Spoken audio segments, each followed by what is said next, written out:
नमस्कार दोस्तों, स्वागत है सभी का अणिमा उपाध्याय की इस YouTube चैनल पर। और आज मैं अणिमा उपाध्याय आप लोगों के साथ एक बिल्कुल अलग विषय पर चर्चा करने जा रही हूँ। और ये विषय है ध्यान, मेडिटेशन एंड हिप्नोसिस।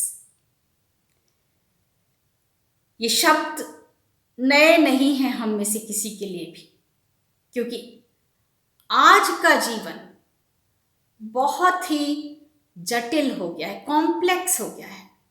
और इस वजह से इस भाग दौड़, इस लगातार कार्य करते रहना, कंपटीशन करते रहना, इन सब की वजहों से हम बहुत स्ट्रेस में रहते हैं,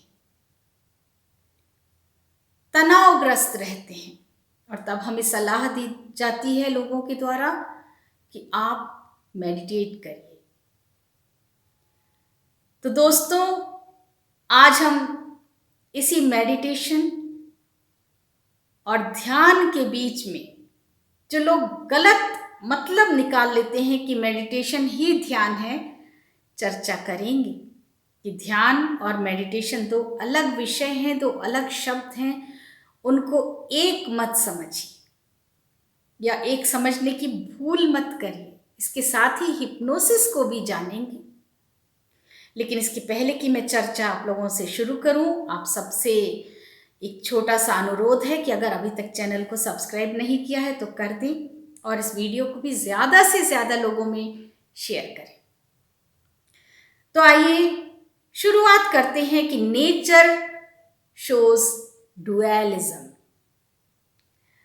नेचर हमें द्वैतवाद सिखाता है। अब इसको ज़रा आसान शब्दों में कहा जाए तो अगर मैं ये कहूँ कि देयर इज डार्कनेस, इससे आप क्या मतलब निकालेंगे? वहाँ अंधेरा है, इसका मतलब है there is no light there, वहाँ बिल्कुल रोशनी नहीं है। यही मतलब हुआ ना, there is darkness means there is no light. उसी तरह से अगर मैं कहूँ it is very noisy here, यहाँ बहुत शोर है, तो आप क्या समझेंगे कि यहाँ बिल्कुल भी क्वाइटनेस नहीं है, there is no quietness here, यहाँ बिल्कुल शांति नहीं है। अब यही बात हम अपने लिए, अपने शरीर पे कहें तो भी सही होगा। जब ज्ञान नहीं होता है, अज्ञान होता है, और ज्ञान रोशनी लाता है, अज्ञान अंधेरा लाता है। तो अज्ञान का अर्थ होता है अंधेरा होना। अगर हम अंधेरे में रहेंगे तो हमें कुछ सूझेगा नहीं, जो कोई हमें जो मार्ग दिखाएगा उंगली पकड़ कर ले जाएगा, हम पीछे पीछे चले जाएंगे। लेकिन अगर हम रोशन मार्ग पर चलेंगे, ज्ञान अर्जित करेंगे, तो कोई भी हमें बेवकूफ़ नहीं बना सकता। उसी तरह से यहाँ शोर बाहरी भीड़ का शोर नहीं है, ये शोर हमारे अपने अंदर है कि कल हमसे क्या गलती हो गई, आज हम अब क्या करेंगे और कल क्या होगा। इन्हीं सब के बीच में हमारा दिमाग लगातार तर्क कुतर्क वितर्क करता रहता है और अशांति बनी रहती है दिलो दिमाग के बीच में। लिहाजा बीमारियां, तनाव, इन सब से हम लगातार घिरे रहते हैं। अब अगर इनसे हमें मुक्ति पानी है तो हमें या तो ज्ञान अर्जन करना पड़ेगा और या फिर हमें साधना करनी पड़ेगी। तो ज्ञान का मार्ग ध्यान की ओर ले जाता है और साधना यानी प्रैक्टिस मेडिटेशन कहलाती है। अब आप समझे दोनों के बीच का अंतर कि ध्यान से ज्ञान का अर्जन होता है, जबकि मेडिटेशन साधना है, प्रैक्टिस है, अभ्यास कह सकते हैं। इन दोनों को एक समझने की भूल मत करिएगा। तो शुरू करेंगे ध्यान से।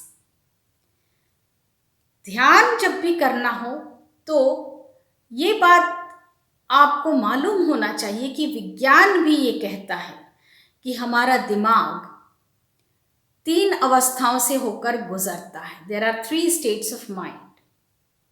एक कॉन्शियस, दूसरा है सबकॉन्शियस और तीसरा है अनकॉन्शियस। कॉन्शियस माइंड में हमें सब कुछ मालूम है हम क्या कर रहे हैं, जानबूझकर कर रहे हैं। सबकॉन्शियस माइंड में हम सुप्तावस्था में, हमें ठीक से मालूम नहीं है क्या चल रहा है, हम सोच रहे हैं लेकिन हम कर नहीं रहे हैं कुछ। और अनकॉन्शियस यानी हम बेहोश हैं, बेसुध हो गए हैं। लेकिन हमारी जो संस्कृति है, हमारी वैदिक पद्धति है, वो हमें एक और मानसिक अवस्था की बात बताती है और वो होती है सुपर कॉन्शियसनेस। हालांकि साइंस इससे एग्री नहीं करता। साइंस में सुपर कॉन्शियसनेस जैसी कोई चीज नहीं है, लेकिन ज्ञान के जरिए, ध्यान के जरिए हम सुपर कॉन्शियसनेस वाली स्टेट ऑफ माइंड में जा सकते हैं। और इसीलिए बहुत बार सुना गया है, लोगों ने बताया है बड़े बड़े सन्यासियों के बारे में कि वो एक ही समय में अलग अलग जगहों पर देखे गए। वही है super conscious state of mind, जिसे हम तुरीय अवस्था भी कहते हैं। यहां भी है, वहां भी है, सब जगह है और कहीं भी नहीं है।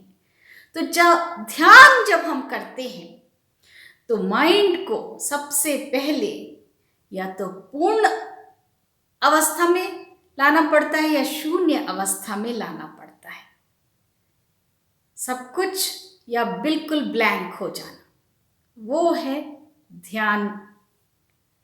और ध्यान से हम super conscious level of mind पर जा सकते हैं। ध्यान के जरिए ही हम हायर रियल्म्स में पहुंच सकते हैं और सिद्धियां भी प्राप्त कर सकते हैं। Whenever a person attains knowledge, he is enlightened, और उसके चारों तरफ एक प्रतिभा मंडल, ऑरा अपने आप एक ग्लो आ जाता है, चेहरे पर डेवलप हो जाता है। आपको एहसास होगा एक ज्ञानी के पास बैठकर कि इसके अंदर कुछ खास बात है। तो जब भी हम ध्यान की बात करते हैं तो ध्यान से हमें मिलती हैं ज्ञान के साथ साथ सिद्धियां, और इसी के साथ हमें मिलता है सुकून। जो मोह है, जो ये माया है जिसे कि हम रियल समझते हैं, वास्तव में तो वो माया है, अनरियल है। और इस बात का भी हमें एहसास हो जाता है कि ये सब अनरियल है। तो ये है ध्यान। लेकिन ध्यान बहुत आसान नहीं होता है करना। ध्यान अष्टांग में से 7वां अंग है। उसके पहले 6 प्रक्रियाएं करनी पड़ती हैं, तब हम ध्यान के लेवल पर पहुंच पाते हैं। और ये अष्टांग में 7वें नंबर पर है। उसके बाद समाधि होती है, अर्थात ध्यान के बाद आप समाधि में चले जाते हैं, जिसका कि अर्थ होता है कि आप उस सुपर पावर से यूनिसन में हो जाते हैं। ईश्वर में विलीन हो जाते हैं। वो है 8वां अंग, अर्थात समाधि। तो ध्यान 7वां अंग है। इसके पहले आपको करना पड़ता है यम। यम में भी आपको बहुत कुछ साधना पड़ता है, और वो क्या क्या साधना पड़ता है? सबसे पहले तो आता है अहिंसा, फिर सत्य, उसके बाद अस्तेय, ब्रह्मचर्य, अपरिग्रह। अहिंसा हम सब जानते हैं, किसी को कष्ट ना पहुंचाना, किसी को भी किसी भी तरह से आहत ना करना अहिंसा है। शब्दों से भी आहत करना हिंसा है। उसी तरह से सत्य, झूठ नहीं बोलना, सत्य ही बोलूंगा, चाहे किसी को हानि हो चाहे लाभ, सत्य ही बोलना है। उसके बाद आता है अस्तेय, यानी चोरी नहीं करना। फिर आता है ब्रह्मचर्य, चेस्टिटी, और उसके बाद अपरिग्रह, यानी कुछ भी बचाकर नहीं रखना, जो है अभी के लिए ही है, उतना ही भोजन भी करूंगा जितना अभी मुझे चाहिए, अगले पहर के लिए भी हम भोजन संचय नहीं करेंगे। तो ये हैं यम के नियम। उसके बाद आते हैं नियम। ये नियम नहीं थे, ये था यम। उसके बाद आया नियम। नियम में भी 5 महत्वपूर्ण बातें होती हैं। सबसे पहले शौच, यानी क्लीनलीनेस। उसके बाद आता है संतोष, यानी सेटिस्फैक्शन। फिर आता है तपस। तपस के बाद आता है स्वाध्याय। स्वाध्याय यानी खुद ही पठन पाठन करना, सेल्फ स्टडी। फिर आता है ईश्वर प्राणाधान। ईश्वर प्राणाधान मतलब ईश्वर में के प्रति पूर्ण समर्पण, वो है ईश्वर प्राणाधान। फिर आया नंबर 3 पर आसन। अब आसन यानी एक पोस्चर जिसमें आप अपने आप को कंफर्टेबल पाए, उस आसन में आप बैठ सके काफी देर तक। शुरुआत कुछ मिनट से हो सकती है, कुछ क्षणों से हो सकती है, और ये कई घंटों, कई दिनों, महीनों और साल तक चल सकता है। अब ये आसन सुखासन भी हो सकता है, वज्रासन भी हो सकता है, पद्मासन भी हो सकता है। जिस भी आसन में आप कंफर्टेबली बैठकर ध्यान केंद्रित कर सकें। आसन के बाद आता है प्राणायाम। प्राणायाम में अपनी श्वास को नियंत्रित करना सीखते हैं। श्वास पर नियंत्रण यानी ब्रीदिंग एक्सरसाइज। सांस को अंदर लेना, इनहेल कर कर कितनी देर रोक सकते हैं और रोके रह सकते हैं, और फिर एक्सहेल, धीरे धीरे उस श्वास को बाहर छोड़ना, ये प्राणायाम है। प्राणायाम करने के बाद, प्राणायाम सीखने के बाद हम करते हैं प्रत्याचार। प्रत्याचार यानी अपने अंदर झांक कर अपने आप को पहचानना। ये है 5वां अंग, प्रत्याचार। यम, नियम, आसन, प्राणायाम, प्रत्याचार। फिर आता है धारणा। और धारणा में हम अपनी श्वास, अपनी इंद्रियां, अपनी बुद्धि और अपना दिमाग सबको अपने कंट्रोल में कर लेते हैं। तब जाकर हम 7वीं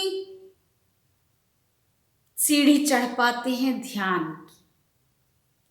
जब सब कुछ कंट्रोल में है और हमने बाकी के सारे नियम अच्छे तरह से फॉलो कर लिए हैं तब हम ध्यान कर पाते हैं। और ध्यान करने से हम तुरीय अवस्था में पहुंच जाते हैं, क्योंकि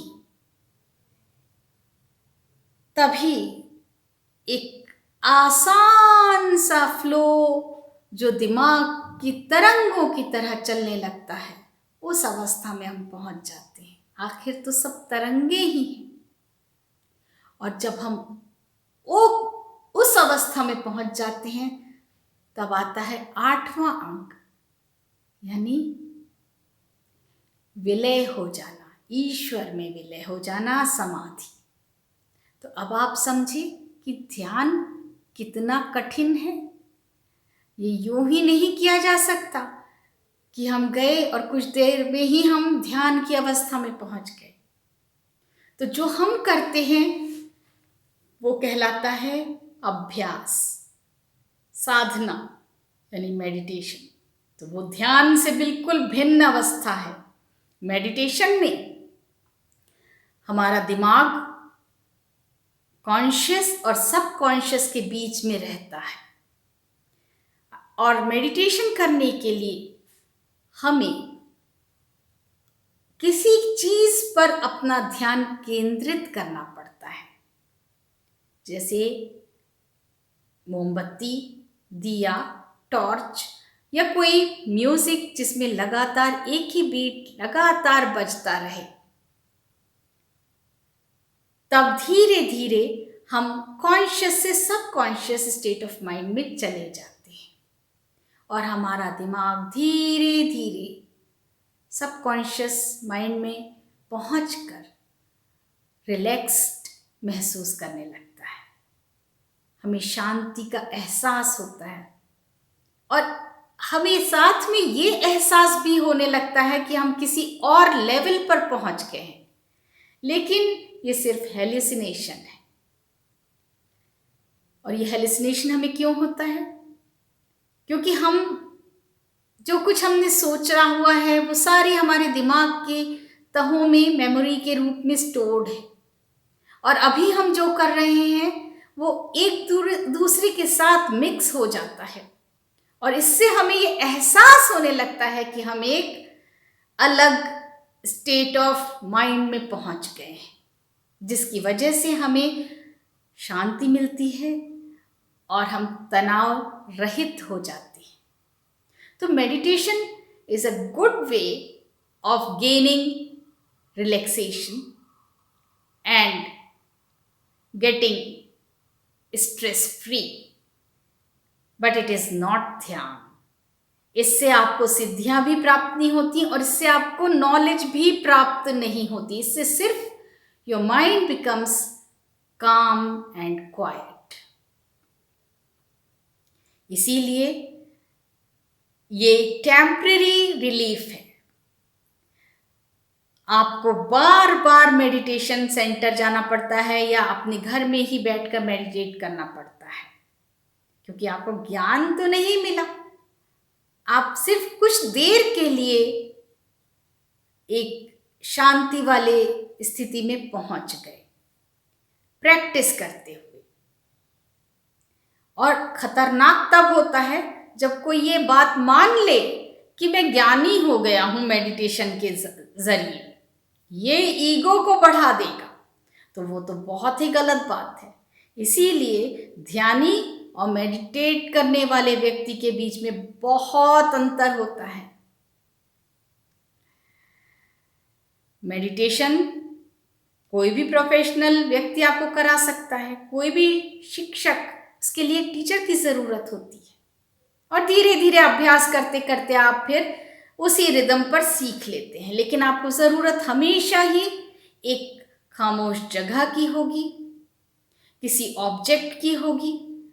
और जब भी आप मेडिटेट करेंगे तो आपकी इंद्रियां यानी आपके सेंसेस जो हैं वो एक्टिव रहते हैं, लेकिन ध्यान करते समय आपके सेंसेस एक्टिव नहीं रहते, वो रेस्ट पर चले जाते हैं।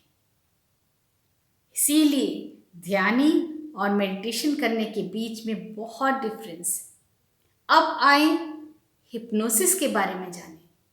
सम्मोहन ये एक तरह की चिकित्सीय प्रणाली है। जब आदमी बहुत परेशान होता है, उसे अपनी बीमारी के और अपने बहुत सारे लक्षणों के आंसर नहीं मिलते, तब वो अक्सर साइकोलॉजिस्ट या साइकियाट्रिस्ट के पास जाता है उत्तर ढूंढने के लिए। और वहाँ भी मेडिटेशन की तर्ज पर ही उसको या तो पेंडुलम के जरिए या उंगली के लगातार टू एंड फ्रो मूवमेंट से या एक म्यूजिक के जरिए सम्मोहित कर लिया जाता है। तो सम्मोहन में व्यक्ति सबकॉन्शियस और अनकॉन्शियस स्टेट ऑफ माइंड के बीच में रहता है।